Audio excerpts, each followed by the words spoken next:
Keçini iri və xırda buynuzlu heyvanlar kimi bütün günü ev şəraitində saxlamaq olmur. Gərək keçilər ilin bütün fəsillərində çöldə, bayırda olsunlar. İllərdir heyvandarlıq təsərrüfatı ilə məşğul olan Tahir Həsənov belə deyir. Bu keçiləri elə çöldə zətdə otarırıq, belə sahələrdə, sonra kanalların qıraqlarında, zadında otara bilirik. Kol yarpaqlarından, zadından özləri tapıb yeyir də. Evdə həyətdə az veririk otu. Çöllərdə zətdə otarırıq belə. Sahənin qıraqlarında, zadında belə otarırıq. Özlərin, yəni ki, doyuzdura bilirlər. Yem az istifadə olunur da, bu başqa heyvanlara baxanda. Keçi elə bir günə ki, o biri heyvanları gərək bağlı saxlayasan, ancaq bunları bağlı saxlamaq olmur. Gərək bunları gəzdirəsən, otarasan.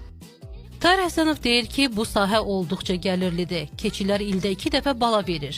Hər dəfə də 2, bəzən də 3 bala olur. Yerli keçilər olduğundan xəstəliyə də davamlıdır. Keçinin südünə isə söz ola bilməz. Digər heyvanlardan fərqli olaraq keçi südü insan orqanizmi üçün olduqca faydalıdır. Tərkibinə görə ana südünə yaxın olan keçi südü immuniteti gücləndirir. Vərəm, asma, onkoloji və bir çox xəstəliklərin qarşısının alınmasına da xeyirlidir.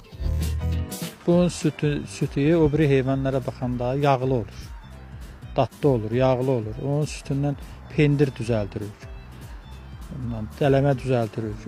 Həm də ki, bəzi xəstəliklər var ki, onlara məsəl üçün xeyri var da bunun sütünün.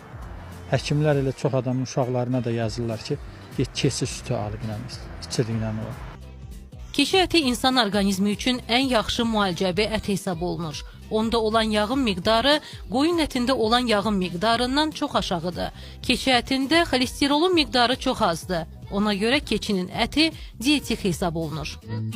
Bütün şəhərdə gəlirlər, alırlar, aparırlar onun keçinin ətin. Şəkər xəstəliyinə deyirlər ondan, qaraciyərin özünə çoxdur, elə həzm prosesinin zadı yaxşı olur. O biri heyvanların ətindən, yəni ki, yüngül qida kimidir. Yəni həzmin zadı yaxşı olur. Ona görə ki, keçinin əti, ona görə həmişə tələbat çoxdur keçinin ətinin. Özünüzlə maraqlansınız, məsəl üçün, bazarlarda görərsiniz ki, keçinin ətini keçini daha çox alırlar. Əl-xüsusi qış aylarında daha yaxşı olur onun əti. Qiymətinə gəlincə, heyvan bazarlarında 10 kiloqramlıq keçi 120-130 manata alıcılara təklif olunur.